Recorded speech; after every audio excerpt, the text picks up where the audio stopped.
afternoon. Hello there. 22 days past the first month of 2026. Welcome to Light TV Midday News, shining the truth and changing lives. It's a pleasure you're joining us on Light TV, channel 121 on Topstar. You can as well follow us on our social media at Light TV Zambia on Facebook, but also on YouTube, Light TV Zambia. And these are the leading stories that we have for you at this hour as President Hichilema celebrates 70% grade 12 pass rate. Also in the news, Matambo orders 1 week payment deadline for FRA farmers in Fulira. And in international news, Nigerian police admit mass kidnapping after denial. To give you the details of this, my name is Kaifas Nguni. As Zambia prepares to mark the International Day of Education this Saturday, President Hakainde Hichilema has held the country's education milestone, noting that the 70% grade 12 pass rate reflects significant progress. In his address to the nation, President Hichilema stated that achievement demonstrates the government's commitment to free education and praised the hard work of students and teachers. He emphasized that education is the best investment and urged young people to support and care for one another while avoiding negative influences. The president also described the initiative as part of a comprehensive package of policies aimed at improving schools nationwide, including efforts in Catholic schools. He called on all Zambians to continue supporting education to ensure a better future. We have more in this particular report. Population to extend love to each other, and with love as Bali loves the people of Zambia. That's what drove me into politics. Love for the people. Because we love the people, we care for them. Because we care for them, we deliver free education. Hence the pass rate. The young people have done well in school. The hard work you put in, we want to thank the teachers for the good work you put in investment. Education is an investment. And that's what I say one and one. For many years in occupation, we used to talk about education not being, but an investment. And people thought I was playing with words. See the result of proper planning and hard work. That's what you see. And this policy, coupled with city, kids now and go to school, even when parents can't afford. This is a package. It's a package of measures, a myriad of measures. I think about the school feeding program across all the 116 districts. I want to encourage young people, don't listen to polluted brains. Do not spoil our children. Allow our children to love each other, to support each other, to care for each other. And then the country will be a better place to live in. For all, not for a few. When people see implementation, things are happening, children are passed, celebrated the same. First time since independence, for public schools. It means the work we are doing around free education, around examination fees paid for the kids and parents, around teachers, pupil-teacher ratio, around desks. If a kid is sitting on the floor, they cannot pay attention. Now they sit on desks. Zambian police have arrested an Egyptian national in Lusaka accused of defrauding a fellow countryman of 10,000 United States dollars. Zambia Police Deputy Public Relations Officer Chipo Kaitashi says Khalid El Said Abuleni, age 37, alleged obtained the money in January 2022, claiming it would be used to set up furniture business in Zambia. The complainant, Muhammad Abzid, aged 36, told the police after handing over the cash, the suspected disappeared and could not be traced. The case resurfaced on January 21st, 2026, when the complainant spotted Mr. Abuleni at East Park Mall in Lusaka and alerted officers who arrested him at the scene. In a statement, Chipo Kaitishi said the suspect is being held at Matero Police Station. He's expected to appear in court soon, charged with obtaining money by false pretenses, contrary to Section 309 of the Penal Code of Zambia. We have more in this particular report. The Zambia Police Service has charged and arrested an Egyptian national, Khaled El Said Abdulnaim, age 37, of Foxdale, Lusaka, for the offense of obtaining money by false pretenses, contrary to Section 309, Cap 87 of the Penal Code of the Laws of Zambia.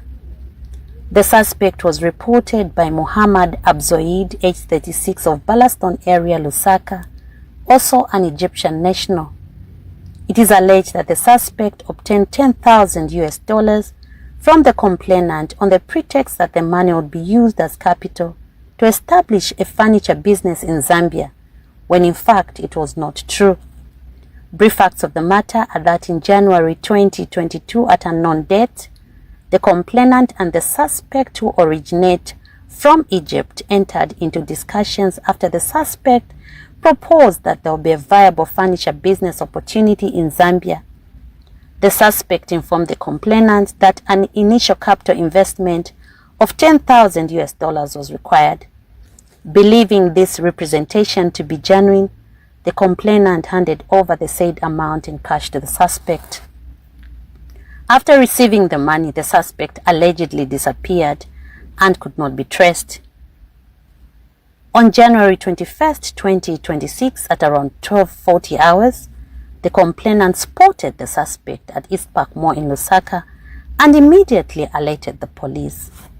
Officers responded promptly and apprehended the suspect, who was later taken to Matero Police Station for further investigations.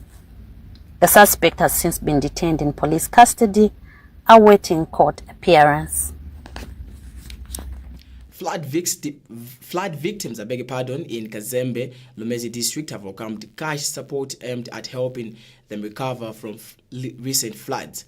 The Together in Hope initiative, led by World Renew Country Director Oliver Weklin and implemented by CCAP Relief and Development, provides affected families with funds to purchase essential goods based on urgent needs. The program targeted 300 households across Lumezi, Lundazi and Chasefu districts, with each household expected to receive 800 kwacha. At the launch, 110 households in Kazembe received a total of 88,000 kwacha for food and clothing damaged by the floods. Residents, including community members Maria Mwansa and Joseph Piri, expressed gratitude for the support and appealed for more assistance as they continue to rebuild their lives. We have details for this report.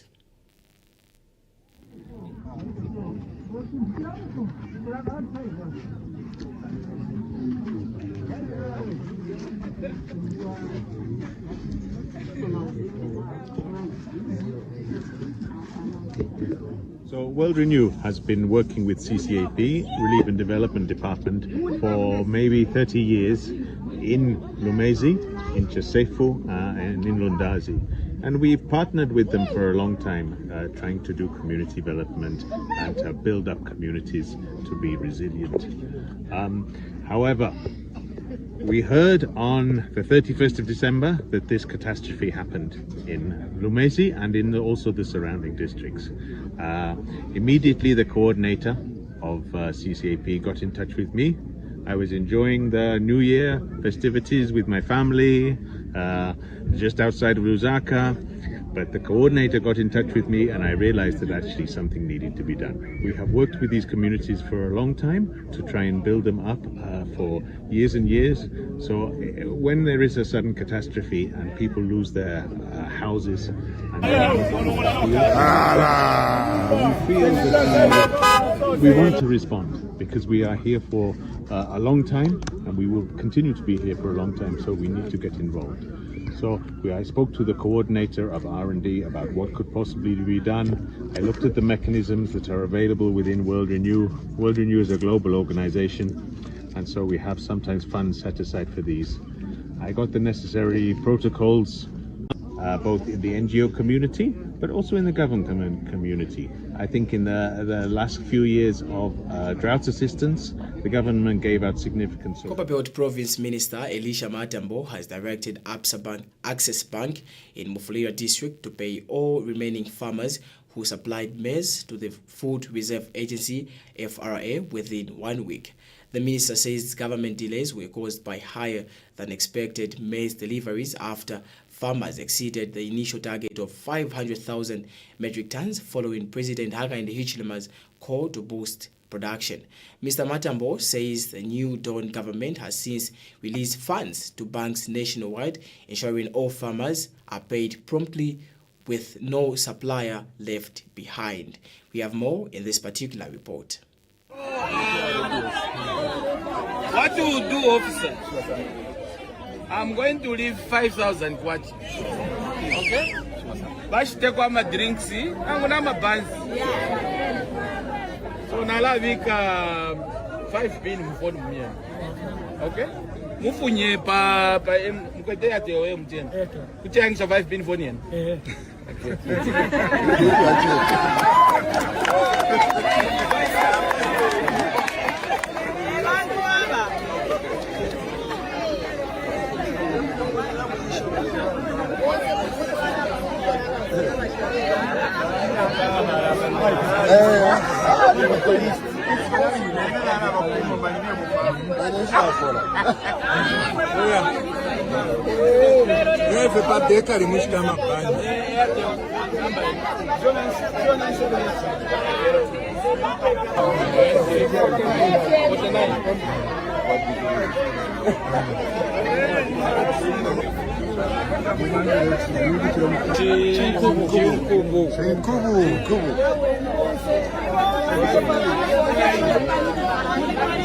Taking in.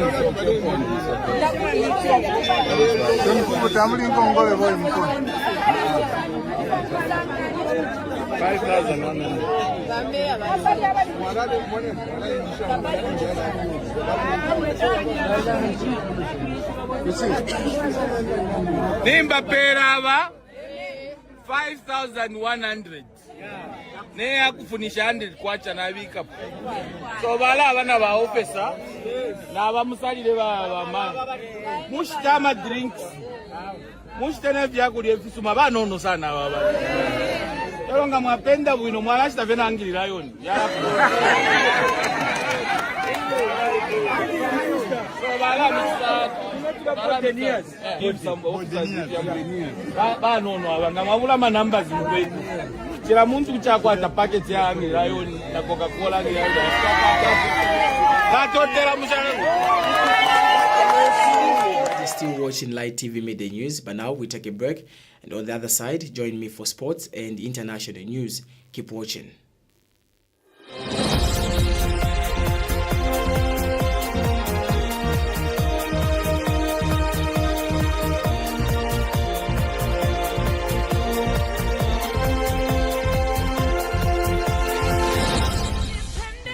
Did you know that you've got the right to complain against any radio or television broadcast?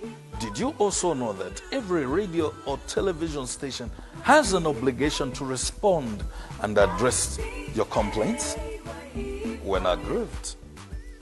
The first step is to complain to the station not more than 3 months after the broadcast took place. It is expected that the station will respond reasonably to you, that is within 14 days. If not satisfied, then escalate your problem to the Independent Broadcasting Authority. We're at Mass Media Complex, Ali King Carter Road, PO Box 32475, Lusaka, or call us on +260 211 250589, or visit our website at www.iba.org.zm. IBA, promoting ethical and professional broadcasting. Admission is now open. Are you looking for a nurturing environment that fosters academic excellence, creativity, and personal growth for your children? Look no further than Christ Life School. Our dedicated team of educators and staff are committed to providing a world-class education that prepares students for success in an ever-changing world. With a focus on holistic development, we offer a range of programs and activities that cater to the unique needs and interests of each student. Why choose Christ Life School? We have experienced and passionate teachers, state-of-the-art facilities and resources, personalized attention and support, opportunities of extracurricular activities and talent development, strong emphasis on values and character development. So there you go. Admission is now open for 2026. Enroll today. Contact +260 976 840 108 or +260 968 594 434, or send an email on christlifeschoolzm@gmail.com. Christ Life School.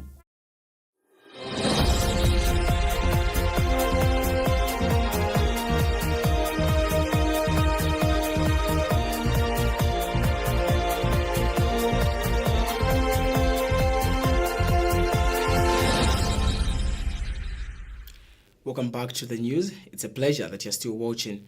And now we continue in sports news.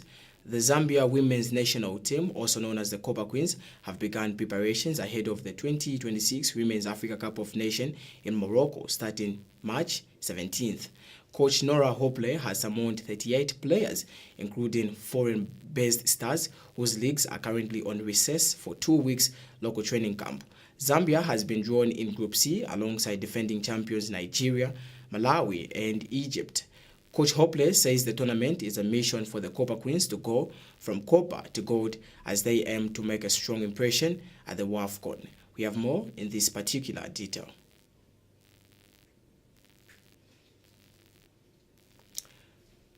We continue with the news.